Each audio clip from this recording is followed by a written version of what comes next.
કોઈ આમ વ્યક્તિ અથવા આમ નાગરિક તેમને કોઈ માહિતી જોતી છે કે કોઈ વસ્તુ વિશે જાણકારી જોઈએ છે, એ સરકારી ડિપાર્ટમેન્ટ હોય, કોઈ કચેરી હોય, કોઈ સંસ્થા હોય, તો સૌથી પહેલાં એ આરટીઆઈનો સહારો લે છે. પણ આરટીઆઈ કરવાથી શું એ વ્યક્તિને, એ નાગરિકને એના પ્રશ્નનો સવાલ અથવા એનો જવાબ મળતો હશે?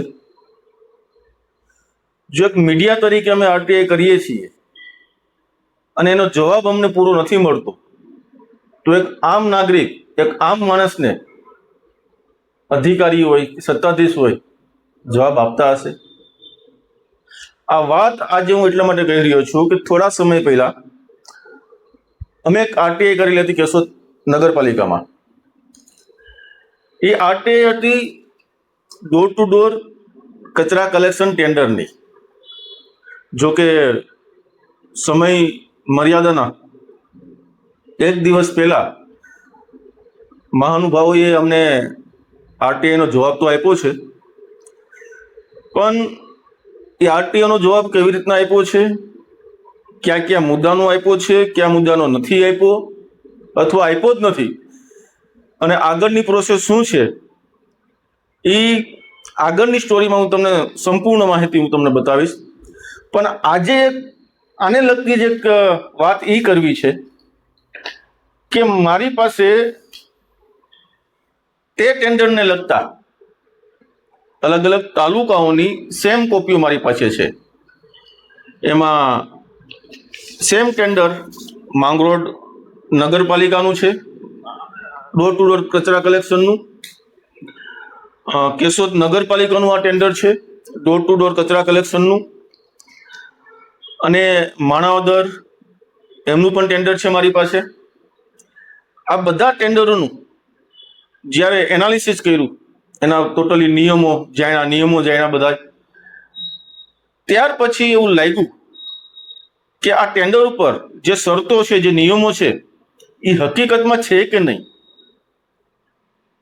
એજન્સીના જે કર્મચારીઓ છે એમને પૂરું એમનું વળતર મળે છે કે નથી મળતું, એના કર્મચારીઓ કઈ હાલતમાં રહે છે, એમને કોઈ સ્વાસ્થ્ય માટેની કોઈ ફર્સ્ટ એડ કીટ આપવામાં આવી છે કે નથી આપતી, એમને કોઈ ડ્રેસ, હાથમાં પહેરવા માટે મોજા, કોઈ સેફ્ટી કીટ આપેલી છે કે નથી આપતી. આ બધું આ ટેન્ડરના નિયમ પ્રમાણે જાણવા માટે અમે ગ્રાઉન્ડ લેવલે ઉતર્યા, અને ગ્રાઉન્ડ લેવલે જે અમે હકીકત જોઈ એ તમે જોઈ શકો છો. અત્યારે અમે કેશોદ શહેરના ડમ્પિંગ યાર્ડમાં અત્યારે અમે ઊભા છીએ. જો કે શ્વાસ લેવાય એવી પોઝિશન નથી, એટલી બધી અહીંયા બદબુ અને દુર્ગંધ આવે છે. મેન વસ્તુ એક એ બતાવવાની છે કે વર્ષ દોઢ વર્ષ પહેલા પાછું શેડ બનાવેલો છે, જ્યાં કરોડોની મશીનરી અંદર રાખેલી છે કચરાને અલગ કરવા માટેની. પણ અત્યારે બંધ હાલતમાં એટલા માટે છે કે શેડમાં જાણવા મળ્યું છે કે ઉપરથી પાણી પડે છે અને અંદર પાણી ભરેલું છે, જેથી કરીને મશીન અત્યારે બંધ હાલતમાં છે. હજી 1.5 વર્ષથી આ શેડ બનાવ્યા, કરોડો રૂપિયાનો ખર્ચો નગરપાલિકા દ્વારા કરવામાં આવ્યો છે, પણ અત્યારે પાણી ભરાવાને કારણે એ ટોટલી વસ્તુ અત્યારે બંધ છે. આસપાસ કચરાના ઢગલા છે અને ઘણી બધી ગાયો અમે અહીંયા જોઈ જે આ વેસ્ટ પ્લાસ્ટિકનો કચરો ખાઈ રહી છે. પણ સૌથી અગત્યની વાત, અગત્યનો મુદ્દો અમારો આજે હતો કે આ તમે જે જગ્યા જોશ ને, ત્યાં 3 થી 4 ફેમિલી પણ રહે છે આવી જગ્યામાં, જેમાં નાના નાના બાળકો છે. સાહેબ, ચોમાસાની સિઝન છે, હું અત્યારે જે કવરેજ અહીંયા કરું છું, શ્વાસ લેવામાં પ્રોબ્લેમ એટલા માટે થાય છે કે એટલી બધી વાસ આવે છે, દુર્ગંધ આવે છે. ને આ જો નાના નાના બાળકો અત્યારે અહીંયા રહે છે રાતને દિવસ. સાહેબ, તમે વિચાર કરો કે કઈ પોઝિશનમાં રહેતા હશે અને કેવી હાલતમાં રહેતા હશે. કરોડો રૂપિયા કમાતી કંપની અથવા એજન્સી કે જેઓએ આ ટેન્ડર રાખેલું છે, શું એને એટલે બી લેબર રૂલ્સ પ્રમાણે એના નિયમમાં એટલું પણ નહીં આવતું હોય કે જે એમના લેબર, એના માણસો છે, એને સારી રીતે સારી જગ્યાએ સાચવી શકે, જેથી કરીને એના બાળકોને કોઈ સ્વાસ્થ્યની અસર ના થાય, બીમાર ન પડે. તો લેબર લો ના નિયમ પ્રમાણે કોઈ એજન્સી હોય, કોઈ કંપની હોય, એની પહેલી પ્રાયોરિટી કે એના માણસો, એના કર્મચારીઓને એને સારી જગ્યાએ મકાન આપવા જોઈએ, સારી રીતે રહેવાની પહેલા તો સગવડ કરવી જોઈએ. બીજી વસ્તુ અહીંયા અમે ઘણી બધી જોઈ, જે અમારા જોકે અમુક કર્મચારી બોલવા માટે તૈયાર નહોતા, એટલે અમે સ્પાઇસ કેમેરામાં અમુક રેકોર્ડિંગ કરેલું છે. ઘણી બધી વસ્તુ સામે આવી. કર્મચારીનો પગાર કેટલો ચૂકવવામાં આવે છે, કેમાં ચૂકવવામાં આવે છે, કર્મચારીઓનો કેટલી કલાકોની કામગીરી છે. જે નગરપાલિકા દ્વારા જ્યાં સિક્યુરિટી ગાર્ડ રાખવામાં આવ્યો છે, એક જ ગાર્ડ છે સાહેબ, 24 કલાક માટે એક સિક્યુરિટી ગાર્ડ. 11,000 રૂપિયા જો કે અહીંયા પગાર કીધા, સાચું હોય કે ખોટું, એમને પણ પગાર કેવી રીતના ચૂકવવામાં આવે છે. પણ મેન વસ્તુ એ છે કે ગેટ પાસે જે વસ્તુ છે, આ તમે ખાલી નજર નાખો સાહેબ, આ કેવી રીતના લોકો રહે છે. એક નાની બાળકી અહીંયા છે, એક બાળકી અંદર પણ છે, સાવ નાની. અંદર આવીને બાળકીને બતાવો, એક સાવ નાની એવું બાળક અંદર પણ છે. આ એટલા એવા મકાનમાં 5-6 જણા લોકો રહે છે. તમે આજુબાજુ આ હાલત જો કે આ કેવું વાતાવરણ છે સાહેબ. ચોમાસાની સિઝન, આપણે સિટીમાં રહેતો હોય તો આપણે બીક લાગે, આજુબાજુ પાણી ભરાણું હોય તો કે ભાઈ સ્વાસ્થ્ય માટે કાંઈ તબિયત ખરાબ થશે કે શું થશે. પણ આ નાના બાળકો આવા એરિયામાં અત્યારે ચોમાસાની સિઝનમાં પણ આવી રીતના રહે છે, આવી બદબૂદાર જગ્યામાં, તો શરમ આવી જોઈએ એજન્સીને, કંપનીને. અને મેન પ્રાયોરિટી કે નગરપાલિકાને પણ ચેક કરવું જોઈએ કે આ જે ડમ્પિંગ યાર્ડ છે એમાં જે કર્મચારીઓ કોઈ કામ કરે છે તો કઈ હાલતમાં રહેતા હશે, એટલે શું છે. બીજી વસ્તુ ઘણી બધી છે જે તમને અમે જે સ્પાઇસ કેમેરાથી અમે જે શૂટ કરેલું છે એ પણ તમને અમને બતાવશું.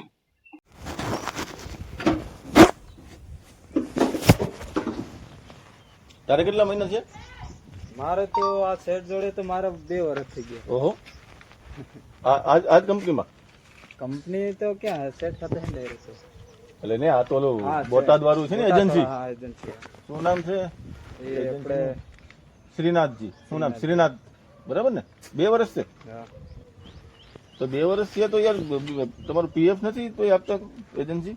ના એ પીએફ વાળું ખબર ને મને નહીં આપતા નહીં. બોટાદ અમે ચલાડતા, બોટાદ થી સીધો અહીંયા. બોટાદ થી તો બોટાદ પીએફ નતો દેતા, તો ખાલી જોડીના તમને 16,000 રૂપિયા આપે એમ ને પગાર? ના, મારે તો 20 છે. નવા હોય એને 16 આપે ને? ના ના, કોઈ નહીં, બધાને સરકાર 20,000 જોડીના, મતલબ એક જણાના 10,000. 10,000 કામ સવારે 6 થી 6 થી મતલબ અમે તો 7 વાગે ચાલુ કરીએ તો સાંજે 3 વાગે વેલું થાય એટલું. એટલે મોડું થાય તો ઓવર ટાઈમ મળે? વધારે મોડું નહીં થાય, 5-6 વાગી જાય. એમને 2-3 કલાક મોડું થયું હોય ક્યારેક તો ઓવર ટાઈમ મળે? ઓવર ટાઈમ ના મળે. નહીં. પગાર તમારા ખાતામાં આપે કે રોકડા આપે? રોકડા. ખાતામાં નહીં? રોકડા તો હવે રોકડા જ આપી દે ને, ખાતામાં તો બદલાતા ડ્રાઈવર હોય તો બધાને ખાતા ક્યાં લીધો કરવા આવે. 1 મહિનો પેલો સલાડે ને 1 મહિનો બીજો સલાડે, એમ તો બધે. મતલબ અહીંયા વધારે કોઈ ટાઈમ કોઈ રહેતું નથી, એમ અદલા બદલી તૈયાર આપે. મતલબ કોઈ બદલાઈ જાય, મહિને બદલાઈ જાય. તમારે હાજરી સવારે કેટલા વાગે પૂરે? હાજરી પુરાવા જવું પડે ને નગરપાલિકાએ કે નહીં? એવું કઈ નહીં. તો કોઈ મસ્ટર ટાઈમ કેટલા વાગે કે આ ડ્રાઈવર આ ગાડીમાં આ છે, આવ્યો નથી આવ્યો, એવું કઈ નહીં? કઈ ના, મતલબ અમારે રેગ્યુલર ચાલુ જ છે. તો સુપરવાઇઝર હાજરી નથી પૂરતા? સુપરવાઇઝર પૂરતા હોય, ખબર નહીં. સુપરવાઇઝર ને ખબર હોય. તમારી આ મસ્ટરમાં સાઇન કરવાની હોય કાયમ, નથી કરતા? ટ્રેક્ટર વાળા આવે ને એ સાઈન કરતા હોય લગભગ. અમારે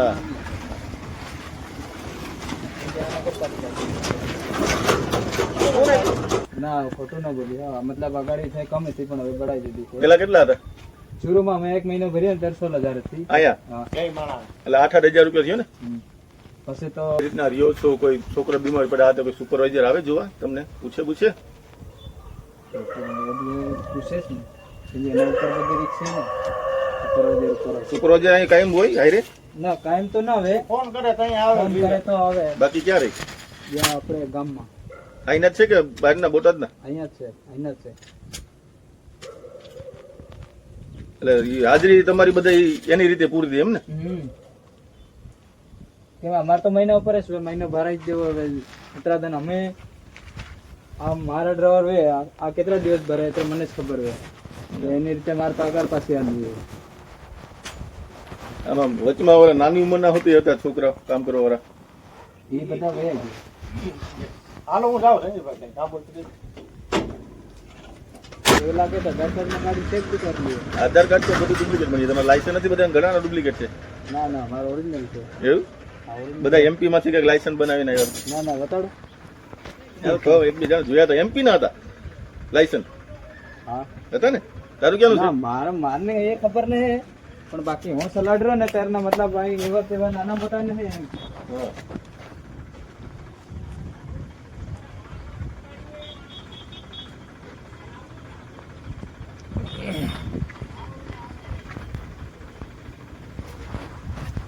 ને મેં બીજા મજૂરોને જોયો હતો ને એને એમપી ના હતા. આ તારે એમપી નું છે? તું રે દાહોદમાં ના ને લાયસન્સ તમે છો અહીંયા ચોકીદારીમાં? હા એટલે રાત દિવસ બે કરો કે ખાલી 24 કલાક. 24 કલાક? હા હા તો હોવાનું ક્યારે? સુવાનું હે ને આજ ના હોઈ જવાનું. હા તાળું મારીને સુઈ જાય પછી શું કરે. કેટલો પગાર આપે? અને નગરપાલિકામાંથી આપે ઈ બધી એટલે બધાને આ લોકોને આપે ને બધે 11,000. કેને? આ બધાને ને કામદાર વાળાઓનું. આ તો એજન્સી ના માણસો છે ને. હા, એ તો એ તો એજન્સી ના છે. હા એ તો તો તમે તો નગરપાલિકા તરફથી હશો ને? હા એને તો હા, તમને તો નગરપાલિકા આપતું હોય ને, એજન્સી શું આપે? કેટલા આપે નગરપાલિકા? ખાતામાં કે રોકડા? રોકડા જ આપે. આ ઉમેશ પટેલ છે ને, કોણ? ઉમેશ પીપલિયા. ઉમેશ પીપલિયા? હા કોન્ટ્રાક્ટ નથી હા, એનો કોન્ટ્રાક્ટ છે?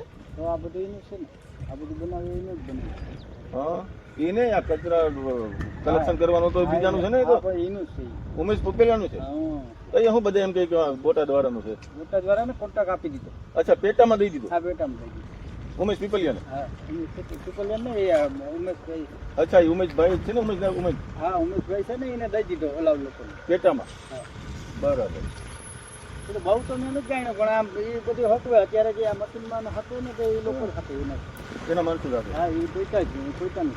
કારણ કે આ બધા મજૂરો તો એજન્સીના છે ને? હા શ્રીનાથ હા ઇન્ફ્રાસ્ટ્રક્ચર એ એવું તો કાંઈ. હા હા. એ બોટાદ વાળા આ બધી અત્યારે ગાડી હકે ને હા. હા એના તરફ તો એ તો કોઈ નહીં આવતો હોય અહીંયા. હવે આ તો તો કેમ ઉમેશભાઈને આપી દીધું પેટામાં? પછી શું હતું? એટલે આ ગાડી વાળો ને ગાડીઓ વાળા? હા કોઈ તકલીફ થયો કે પેટ્રોલ કચરો ગાડીમાં લેવાનો અને એ ઉમેશભાઈ? હા એ બધું એનું હોય બધું. રવામાં હું તો મને મારે તો અહીં ચોકીદારમાં હોય. હા. તો બહુ કહેવાય 24 કલાકમાં તમે એક જ ચોકીદાર એટલે. તો એમાં એવું છે કે હું આ પહેલાથી જ જતો હા. વંડો નતો ગયો તો મકાન હા. આમાં તો લાગુ પડતું હશે ને? હા રાતે ગાડીઓ આવે એ લોકો ટ્રેક્ટર કેમ કે રાતની કોમર્શિયલ ગાડી હાલતી હોય ને? હા એટલે હું અહીંયા જ હોઉં ત્યાં જ છે મારે એક પાસે જાગવું જ પડે. હું જાગતો જ હોઉં ગમે એટલા વાગે આવો જાગતો જ હોઉં. તમે એકલા ને એકલા ક્યારેક કોઈક રજા પાડવી રવિવાર કે બહાર જવું આ ઘર જ છે સમજી લો. ઘર જ છે. અહીં કેમ રહેવું? આ તો નાના નાના છોકરા આપણે ઊભી નથી શકતા ને અહીંયા રાતે આ છોકરા બિચારા હા રહે. એ તો ભગવાન છે ને બધી નથી કહેતા કે મજૂર માણસ વર્ક હોય એનો ભગવાન છે ભાઈ. તો મજૂરીની નિયમો હોય, કાનૂન હોય, એને સારી જગ્યાએ રહેવાની વ્યવસ્થા કરવાની આ હોય. વ્યવસ્થા. હા, હા, આવામાં તો બીમાર આવામાં રહ્યા બિચારા અત્યારે ચોમાસાની સિઝન છે, બીમાર પડે છોકરાઓ. નમસ્કાર, હું છું તમારો મિત્ર મયુર ગોહિલ અને તમે જોઈ રહ્યા છો સાવધ ન્યૂઝ. આ સમગ્ર અહેવાલ જે ગ્રાઉન્ડ રિપોર્ટ અમારો તમે જે જોયો છો એ જે ટોટલી આ ડોર ટુ ડોર ટેન્ડરના જે નિયમો છે 53 નિયમો એ તમામ નિયમોનું એનાલિસિસ કરીશ, એનો અભ્યાસ કરી અને અમે ગ્રાઉન્ડ લેવલે એ ચેક કરવા માટે ગયા હતા. સૌથી પહેલા કે જે એજન્સી કે કોઈ કંપનીના જે કર્મચારીઓ છે એ કેવી રીતના રહે છે, ક્યાં રહે છે. તમે આ સમગ્ર અહેવાલમાં એ પણ જોયું હશે કે એ ડમ્પિંગ યાર્ડમાં કેટલી બધી ગાયો હતી જે પ્લાસ્ટિક વેસ્ટ કચરો ખાતી હતી. ડમ્પિંગ યાર્ડની અંદર જ 4 ફેમિલી અહીંયા રહેતું હતું, એમના નાના નાના બાળકો હતા, એ કેવી હાલતમાં રહેતા હતા. આ ટોટલી જવાબદારી નિયમ પ્રમાણે જે આમાં લખેલા પણ છે અને લેબર લોના નિયમ પ્રમાણે પણ કે કોઈ એજન્સી જ્યારે કોઈ કોન્ટ્રાક્ટ રાખે છે કે કામ રાખે છે ત્યારે એના કર્મચારીઓને ખાસ કરીને સારી રહેવાની વ્યવસ્થા કરવી, સારું શુદ્ધ પાણી આપવું, મતલબ તમામ જરૂરિયાત પ્રાથમિક સુવિધા પૂરી પાડવી એ એજન્સીના જે લોકો છે એમના ઉપર હોય છે. પણ આ સમગ્ર અહેવાલમાં અમે જે ગ્રાઉન્ડ લેવલે જોયું એમાં અમને ઘણા બધામાં જે 53 નિયમોમાંથી 80% નિયમો અમને ક્યાંય જોવા જ નથી મળ્યા.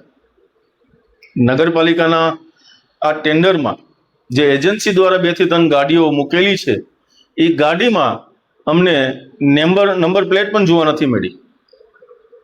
મતલબ કે 80% નિયમો ગ્રાઉન્ડ લેવલે અમને ક્યાંય જોવા જ નથી મળ્યા.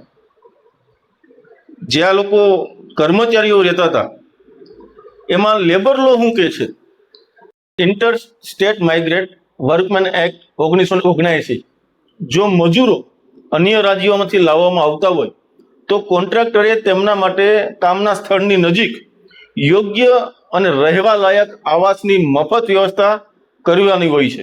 એ ફરજિયાત છે. આ લો કહે છે, લેબર લો. બીજા નંબરમાં કોન્ટ્રાક્ટ લેબર એક્ટ 1970 ગુજરાત સરકારના નિયમો પ્રમાણે બાંધકામ કે ફેક્ટરીની સાઈડ હોય તેમાં કામ કરતા મજૂરો અથવા વર્કર એમના માટે આરામગૃહ, પીવાનું શુદ્ધ પાણી, શૌચાલય, પ્રાથમિક સારવાર જેવી પ્રાથમિક સુવિધાઓ આપવી અનિવાર્ય છે. આ લેબર લો કહે છે, ગુજરાત લેબર લો. મુખ્ય માલિકની જવાબદારી શું હોય છે કે જે કોન્ટ્રાક્ટર છે કે એજન્સી છે તેમની, જો કોન્ટ્રાક્ટર મજૂરોને યોગ્ય આવાસ કે સુવિધા આપવામાં નિષ્ફળ જાય તો તે પૂરી પાડવાની આખરી જવાબદારી જે તે કંપની, બિલ્ડર અથવા સરકારી વિભાગની રહે છે. તેના માટે થતો ખર્ચ મુખ્ય માલિક અથવા કોન્ટ્રાક્ટરના બિલમાંથી કાપી શકે છે. આ ગુજરાત લેબર લોના નિયમો કહે છે. સ્થાનિક કાયદા અને રજિસ્ટ્રેશન ગુજરાતમાં પરપ્રાંતીય અથવા સ્થાનિક મજૂરો રાખતા પહેલા કોન્ટ્રાક્ટરે સરકારી પોર્ટલ પર તેમનું રજિસ્ટ્રેશન કરાવવાનું હોય છે અને એક ઓળખપત્ર આપવાનું હોય છે જે ફરજિયાત છે. પણ શું ખરેખર આવું થાય છે? મજૂરોને રસ્તા પર રાખવાથી સ્થાનિક વહીવટી તંત્રના જાહેરનામાનો ભંગ નથી થતો અને પોલીસ આવા કોન્ટ્રાક્ટર સામે ગુનો પણ દાખલ કરી શકે અને કાયદેસરની કાર્યવાહી કરી શકે. આ મજૂર એક્ટના કાયદામાં આ બધી જોગવાઈ છે. પણ આ બધા નિયમો, આ બધી જોગવાઈઓ શું ગ્રાઉન્ડ લેવલે તેના નિયમોનું પાલન થતું હશે? અમે સમગ્ર અહેવાલ તમને ગ્રાઉન્ડ લેવલનો બતાવ્યો કે ત્યાં મજૂરો કેવી હાલતમાં રહે છે, એમના નાના નાના છોકરા કેવી હાલતમાં રહે છે, એ મજૂરોને પૂરતી સેફટી કીટની સુવિધા બિલકુલ છે નહીં. સાવધ ન્યૂઝનો આ અહેવાલ આપ દર્શકોને બતાવવાનું મુખ્ય એટલું કારણ છે કે જે કાગળ પર 35, 50, 53 નિયમો જે બતાવવામાં આવે છે, શું એનું ખરેખર ગ્રાઉન્ડ લેવલે પાલન થાય છે કે નથી થતું? આવતા જ બીજા અહેવાલમાં આ સમગ્ર ટેન્ડર નિયમો સાથે જેના બિલ પાસ થયા છે, એ બિલમાં કેટલી રકમ છે દર મહિનાની, આશરે કેટલા રૂપિયાનું ટેન્ડર છે, ટેન્ડરમાં આશરે કેટલી મિલકતો છે એનો ઉલ્લેખ છે, પર મિલકતે કેટલો ભાવ છે એનો પણ ઉલ્લેખ છે. અને જો સમય આવે અથવા બનતી કોશિશ આપણે કરીશું કે આવતા એપિસોડમાં, આવતા ટેન્ડરના સ્ટોરીમાં એક એવા માણસને આપણે લાવશું કે જે અમદાવાદના હોય અથવા જામનગરના હોય અને આ જ ટેન્ડર સાથે તેના સિટીમાં જોડાયેલા હોય, જેથી કરીને આપ સમક્ષ સમગ્ર અહેવાલમાં અમે એક ટ્રાય કરશું કે ટેન્ડરમાં ખરેખર ગોલમાલ ક્યાં થાય છે અને મજૂર કે જે કોન્ટ્રાક્ટરોના જે માણસો છે, જે કર્મચારીઓ છે, એનો કાયદેસરનો હક કઈ જગ્યાએ જાય છે. માટે જોતા રહો સાવધ ન્યૂઝ, અને સાવધ ન્યૂઝને હંમેશા આવી રીતે લાઈક, સબસ્ક્રાઇબ અને ફોલો કરવાનું ભૂલતા નહીં. મળીએ આગલા એપિસોડમાં.